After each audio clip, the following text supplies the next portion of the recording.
Warning: the following story contains implications of sexual assault and abuse. Viewer discretion is advised. Tales of the Lore Keeper, Episode 10, The Locked Door. Written, voiced, and produced by Jojo Kaiser. It was the most beautiful room I had ever been in. The walls were a dark green, with calming trees painted across them. I could look out of the ceiling, through the large glass dome that sat high above my head. I never lost track of time because of it. Although, the room had no clocks, no TV, no phone. It only held an old analog radio, one that played old jazz through its speakers in a soft crackle. Sometimes, if I listened close, I swear I could teleport myself to the booth, swing with the band, sing with the singer, exist with the crowd. The floor was made of the finest wood, mahogany, I think. It was a deep red, and it fit so nicely with the walls. The bed I was given was soft, comfortable enough to feel as if all the stress and tension was floating off of you. The room was kept at a nice, soft 72 degrees. I knew that because the thermostat on the wall. It was locked behind a glass case, so I could always see it. I was fed the finest meals through the slot in the door, and the door. Large, polished steel. It was almost alien-like when compared to the deep, calming nature of the rest of the room. My name? I'm sorry, I don't know it. I don't think I have one. She never gave me one. I don't know who she was. She once told me my mother gave me up to her, but as far back as I remember, she was the only woman I've ever known. My earliest memory was the first time I tasted her breast. I think I was about 4.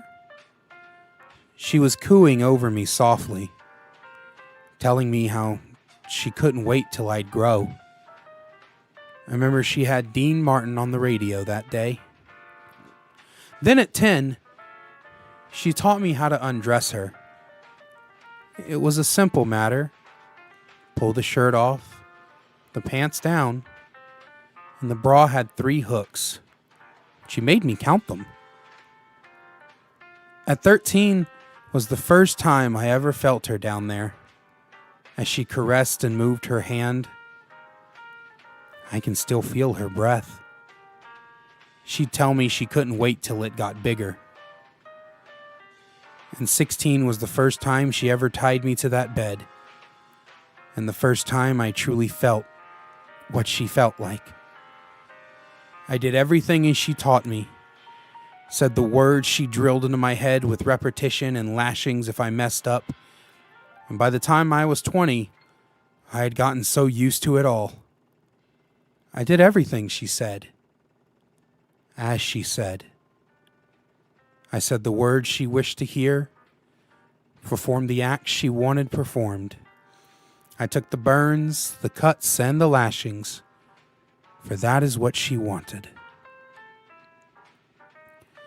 And when she was done, she would kiss me softly, tell me how good I was, and reward me with my favorite candy. And then she would walk out and lock the door. I looked upon that locked door many times. I was never allowed outside of the room, no matter how good I did. Even when I was best behaved, it would still not come unlocked. She had a man in her life. Sometimes, I could hear them yelling from outside the room. When the yelling was particularly long, she'd come in the room. I would get extra lashings. And sometimes she'd punch and slap me. I never knew why. I still don't know. One night, as she was yelling at the man, I heard a loud pop, like the firecrackers that would go off outside the glass dome atop of the room. But it was not a lot. It was only one. I sat there, the old jazz crackling from the radio. The day turned to dusk, dusk to night, and night to dawn. And just as the sun was breaking through, the door slowly opened. I turned my head to see no one, and I heard a voice. Go.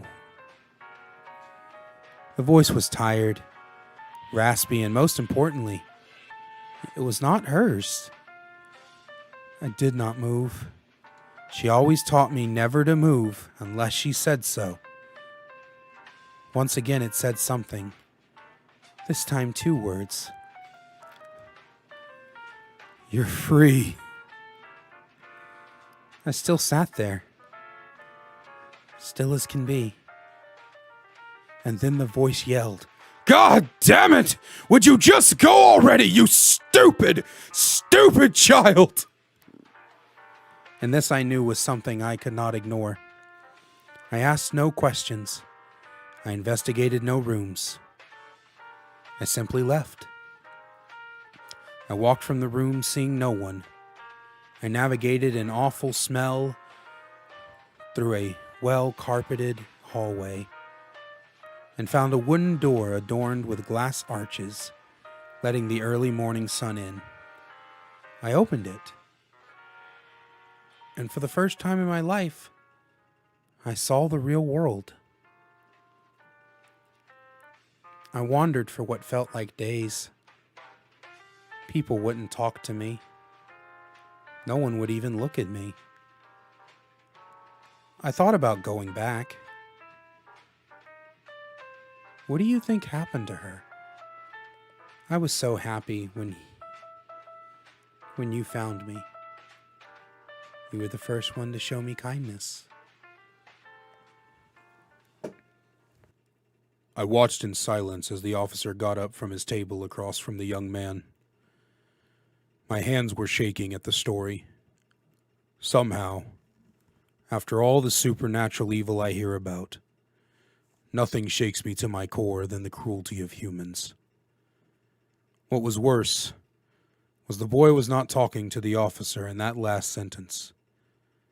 He was talking to me, and he was staring through the one-way glass as if he could see into my very soul. His whole story the boy never broke. He had a small smile and a gentle tone, and yet I could feel something else from him. Not a kind, warm air, but the air of anger, depression, and animosity. This boy would be a danger to someone. And I wondered, for just a moment, if it was me.